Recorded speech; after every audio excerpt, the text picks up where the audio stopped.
Something shifted this week, and you can see it live on television. What was supposed to be a controlled, friendly media moment on CBS suddenly went sideways for Ilhan Omar. Not because of one question, but because everything hit at once. A massive Minnesota fraud scandal, now estimated by investigators and watchdogs to reach into the billions, is no longer staying buried in court filings and local headlines. At the exact same time, scrutiny is now going around family business ties, campaign optics, and why certain questions never seem to get asked on legacy media. And then there's the other pressure point: enforcement. With President Donald J. Trump back in the White House, immigration policy has shifted from rhetoric to action. Federal agencies are moving, messaging is sharper, and suddenly political narratives that once felt protected are now being tested in real time. Now, if we layer on the deafening silence from Tim Walz, the growing public anger over accountability, and a media landscape, let's just call it what it is, CNN, MSNBC, they're losing control of the story. And you kind of get what we witnessed.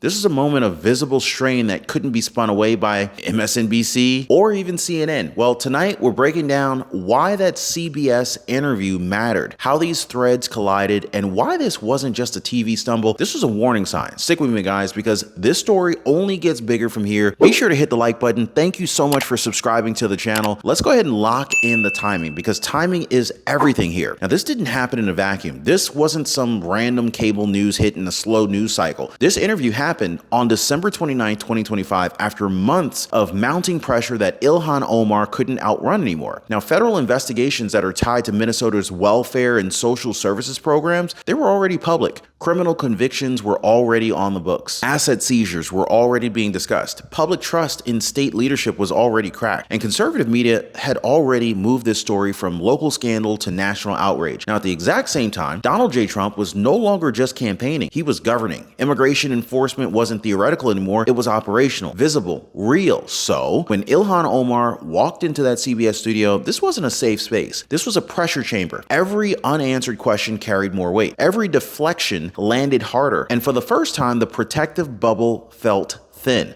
This is why this moment mattered. The ground underneath her was already unstable. I mean, you can pretty much feel the shift immediately. I mean, what started as a controlled interview on CBS, it began to drift off script. Not because the host suddenly turned hostile, but because the situation itself had outgrown the talking points. Ilhan Omar's tone lightened. Answers stretched longer but said less. Kind of almost like a word salad from Kamala Harris. Questions about accountability were met with reframing instead of clarity. And when enforcement and fraud entered the conversation, you could pretty much see the hesitation. There was no outrage, there was no confidence, but there was some calculation going on there. This wasn't a meltdown in the dramatic sense. It was something that was more revealing: strain. CBS appeared to be trying to contain the moment, not escalate it. Certain follow-ups never came. Some financial angles were sidestepped, but here's the real problem. The audience noticed this. When legacy media hesitates, the internet fills the silence. And the more the interview avoided specifics, the louder the unanswered questions became. This wasn't a friendly sit-down anymore. This was a balancing act under stress, and it showed. And so to really understand why that CBS interview felt so heavy, you have to understand what was already hanging in the air. Minnesota wasn't dealing with rumors, it was dealing with active federal investigations. Prosecutors had already secured criminal convictions that were tied to misuse of taxpayer-funded programs, asset seizures were being pursued, court records were public, and confidence in the state's oversight systems were collapsing in real time. Now, you'll hear one number that's repeated a lot: $9 billion to be precise. Now, that figure represents an allegation and estimate under scrutiny, not a final verdict. But even as an allegation, it's staggering, right? And it kind of explains exactly why this story refused to stay local. When fraud reaches this scale, even as a claim, it's no longer partisan. It becomes a question of competence, oversight, and accountability. And that's the problem that CBS just couldn't escape. You can soften the language, but you can't erase the backdrop. So when Ilhan Omar spoke on CBS, viewers weren't just listening to her answers, they were weighing them against court filings, indictments, and a system that's already exposed as being broken. Now, what we're talking about right now is systems that are failing people quietly. And that doesn't just happen in government programs, it happens in healthcare too, unfortunately. Now, a viewer shared this with me recently. She went in for what she thought was a simple medical test. Her Medicare plan covered the appointment, but not the test itself. Her bill came later, $314.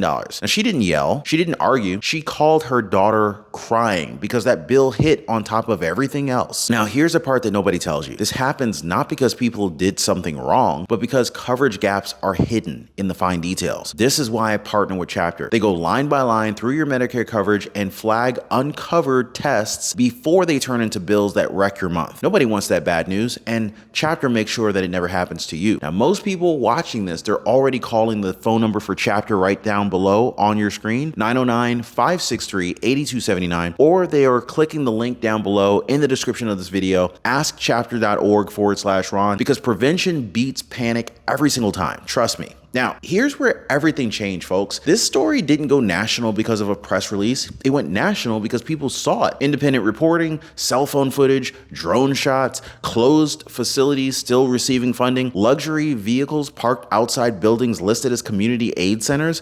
And so once those images hit social media, the narrative stopped being abstract. Conservative outlets amplified it, yes, but the fuel was visual proof, and there was a lot of unanswered questions. Now that combination travels real fast. Then came the outrage, not aimed at community, but at the system that looked asleep at the wheel. Taxpayers weren't debating ideology.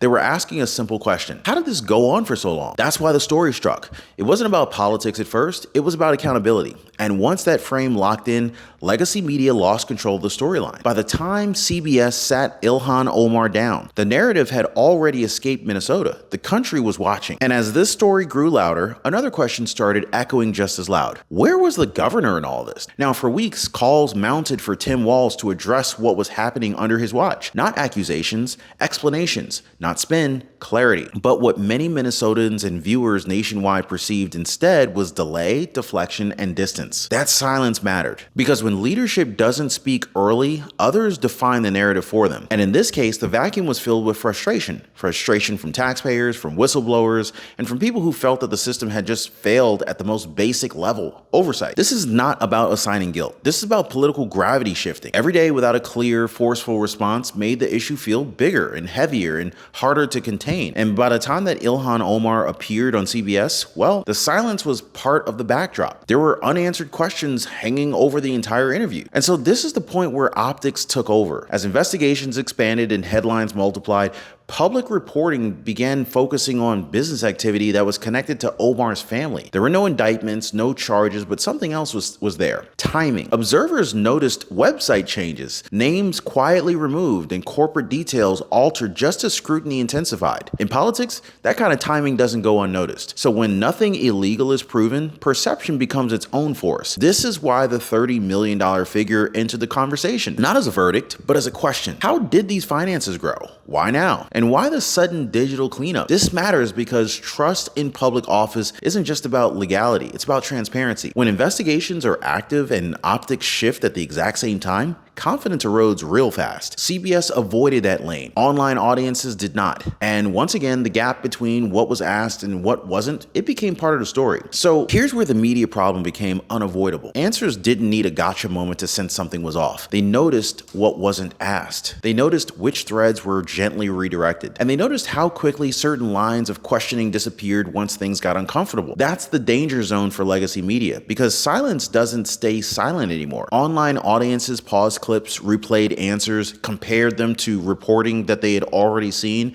and then they filled in the gaps themselves. When CBS tried to steady the conversation, it came across less like journalism and a whole lot more like damage control. Whether it was intentional or not really didn't matter. And once viewers started questioning the motive, credibility erodes real fast. This is not about just one interview. It's about a growing belief that corporate media can't or won't confront power when the stakes get high. So by the end of the segment, CBS wasn't steering the narrative anymore. The internet was. And that shift right there matters more than any single question ever could. Now, add the factor that changed everything: enforcement. With Donald J. Trump back in office, immigration policy stopped being theoretical. Messaging hardened. Federal agencies became visible. And the focus shifted toward fraud, eligibility, and compliance, not politics. Now that shift instantly raised the stakes for communities that were already under scrutiny. Because when enforcement moves from talking points to action, uncertainty turns into fear. And fear turns into political pressure. Now for Omar's base, this wasn't just a policy debate anymore. It felt personal. Deportation narratives spread fast online, sometimes exaggerated exaggerating reality, sometimes misrepresenting it, but always amplifying anxiety. And that's what made the CBS moment so volatile. Ilhan Omar wasn't just defending her record, she was defending a federal posture that had fundamentally changed. Enforcement didn't create the scandal, it magnified it. This is where emotion started outrunning facts, and that distinction matters. What is factual is this: ICE enforcement operations are active, and under Donald J. Trump, the focus is clearly on legal status, fraud, and compliance.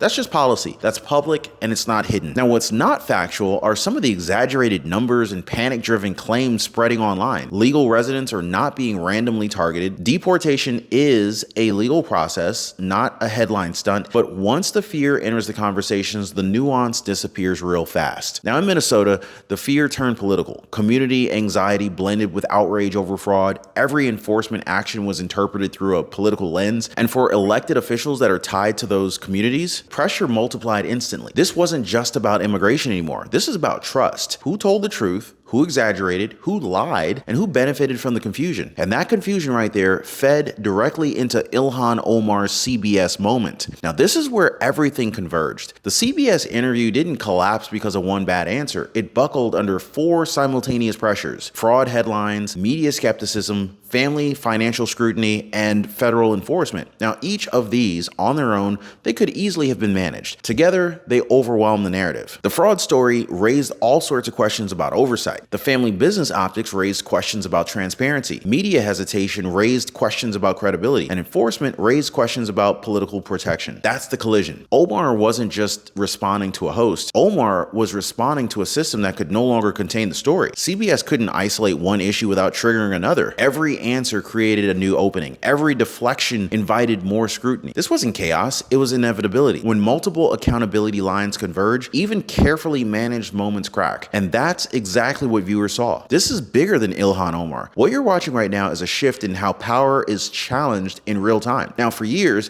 narratives were controlled by press releases, friendly interviews, and selective coverage. But that system is breaking down right now. Viewers now cross-check, they rewind, they research, and they notice inconsistencies instantly. Media no longer sets the terms alone. Enforcement no longer waits for optics, and accountability is no longer something that politicians can defer indefinitely. Under Donald J. Trump, rhetoric has now given way to execution. Investigations continue, agencies act, and when that collides with unresolved questions about oversight, transparency, or leadership, moments like this CBS interview become flashpoints. That's the real signal here. Not panic, not outrage, but loss of control. When institutions lose the ability to manage perception, truth starts pushing through the cracks, slowly, unevenly, but persistently. And that's what made this moment impossible to spin away. So where do we go with this from here? Right? Well, investigations, they don't just stop because an interview ends. Federal cases continue on their timelines, asset reviews proceed through the courts, media pressure doesn't disappear, it compounds. And political consequences, when they come, they arrive unevenly and without warning. What won't happen is a clear resolution wrapped in a bow. There will be statements, there will be denials, there will be silence where answers should be, and there will be moments just like the CBS interview where pressure breaks through the surface again. Now, for viewers, the responsibility now shifts. Pay very close attention to what's being asked and what isn't being asked. Watch who speaks and who stays quiet. Separate fact from fear. And I want you to understand that real accountability rarely announces itself ahead of time. This story is not over. In fact, it's just unfolding, and the next moment like this won't happen on anybody's schedule, except realities. Like, subscribe, share. I'll see you next time.